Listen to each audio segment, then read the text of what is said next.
I previously chatted to Ramesh Jayaraman in October last year during our Press Play series. At that time, Ramesh was celebrating his 4th anniversary as VP and GM for Harman Professional Solutions in Singapore. Today, I'm privileged to be allowed to chat with Ramesh again in his newly appointed role as Senior VP and GM for Bosch Communications. Here we find you in Burnsville, Minnesota. The last time I saw you were in Singapore, heading Harman in Asia, in APAC. That's a long way to go. You've completed your round-the-world trip since you left Chicago in 2001. You've since gone on to work prominently for Tyco, a prominent position with Harman, and now Bosch Communications. How did you get the family to agree to getting back to Minneapolis? Look, I think there were, as I mentioned before, really two big things that happened, right? Professionally, I've surrounded myself and I've been around Bosch through my career at Tyco, in the fire and security, building management systems side of the business, and where we've dealt with Bosch and also basically competed with Bosch, and clearly with the Harman, with some of the portfolios, both came together. So really it was about bringing 20 years of experience under one umbrella, which is what the Bosch opportunity offered me. And from a personal perspective, my son is 14, I've got 4 kids, as you know, and we took them on the Asia tour when he was 2. So it's time to basically put him back in high school and, get them started towards education back in the US. So it kind of all worked out. But it was interesting through the course of the pandemic. Tell me what was interesting.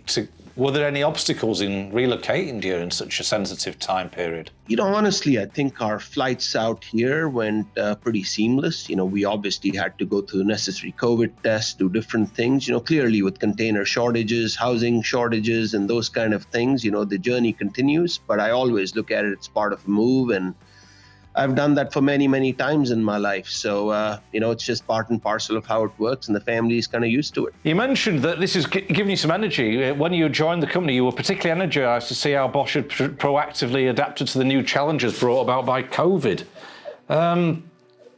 Most of us are feeling de-energized or demotivated by COVID. How has it happened in reverse for yourself, Ramesh? What's making you feel energized? Look, I think first of all, it's the people out here. Without a doubt, me, it's always about the people, and it starts with the people, starts with our focus on customers, and starts with our ability as a company to get towards where it is. I'll start at a very top level.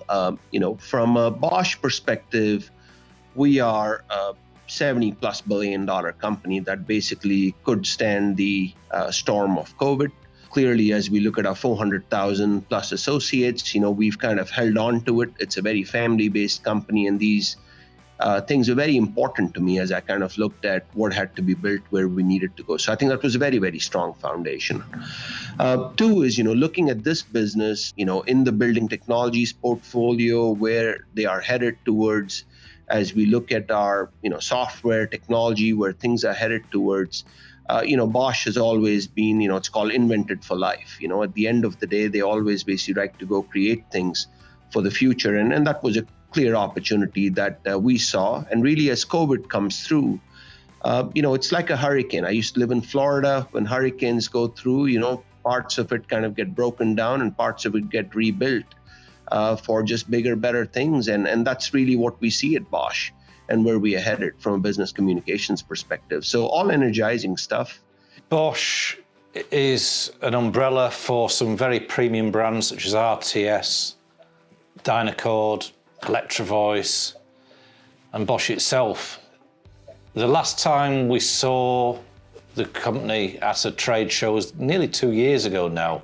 And that was when the last significant rollout of products came out. So it's been quiet for everybody, not just Bosch. There's not been a rollout of new hardware, new technologies. It's all under wraps, I'd imagine, for now, until we decide to take the lid off this COVID pandemic that's hit us all. Where does Bosch sit now? Where are you going? All brands to us are very important, right? The importance of Bosch Communications in the portfolio is super important. When I just go look at my reporting relationship, I'd actually report into the president of building technologies, who reports to the board member of Bosch. You can't basically say that this is not an important business not looked at. It is actually has very, very high visibility in terms of where we are, what we kind of do. And this will be an integral part of our strategy in building out things as we basically look at our Bosch strategy for the longer term, communications, but also some of the other sectors. It's really a part of our longer term strategy for growth. What I also see is Bosch has always been committed to a very, very long term viewpoint of basically building towards these. And honestly, if you just see me today, I proudly wear my 5 brands. As I'm basically on this call, I'm literally proudly wearing all my 5 brands that basically represent this. And what that is a very, very strong sense that we are committed to these brands and we will be basically growing them in many of the areas that they are specific to and basically building on those. The dynacorp brand was being raised to a prolific level back in the Telex EVI days. Do you intend to enhance the virtues of the brand? Because it had a significant electronic heritage and experience. All our brands, under the Bosch world, which is public address conferencing, when we look at the EV, dynacorp, RTS, Telex, they are basically, the good news is this diversity is very helpful, right? And I think as we basically look at weathering COVID and coming out of it, this diversity was super critical because we didn't have all our chips in one basket. We were actually diversified in our approach to cover and I think COVID's actually taught us more that diversification, how we kind of work through this is super critical. Compared to the peer sets, compared to where we are, I'll tell you, just at a very high level, we would have done better, right? We've done way, way better than many of the other people that, I've known, my industry contacts and where we are. So I think the answer is very, very clear. As we really look at our portfolios, where we need to go, as I mentioned, we are going through a strategic planning process, and that would really define how we basically amplify each of these areas, not just in amplifiers, but amplify everything that we do in how we basically build in and bring it to bear. Moving on from dynacorp, they have been industry standard for over 75 years now, but also what we used to be called as Telex is now RTS. How are you looking to promote RTS more to the market in broadcasting and elsewhere? I think RTS and Telex are different brands, and what we do today, they are completely different brands. So what we see today, so RTS, the intercom side, is a very, very clear focus for us. If you just go look at just the big games that just happened in a country called Japan, we were actually an integral part of it in everything that took place. I think, a lot of the primary broadcast networks actually use that and continue to use it. As we look at our IP-based technology, our trunking technology, as we look at what we intend to do with OB vans and basically amplify it, it is a very, very clear focus in terms of what we will build. As I said, as I tell my children, all 4 children are important at home.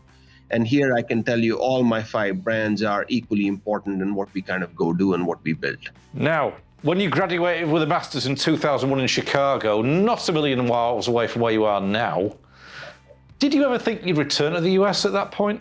Look, I think life's been a journey for me. And I think, as you know, I grew up in various parts of the world. I mean, my young age, I grew up in Thailand, Indonesia, Japan. I worked in Europe when I started off, moved to the US for business school, lived in Florida, lived in the UK, my stints in Asia. So honestly, look, it's really good to be back in many ways. And I think it's, as I said, the Bosch world has just been absolutely phenomenal. I don't even have a better word of explaining that I am very, very blessed to be in this environment, have a great leadership team that supports me, a great team around me, a great team that works with me.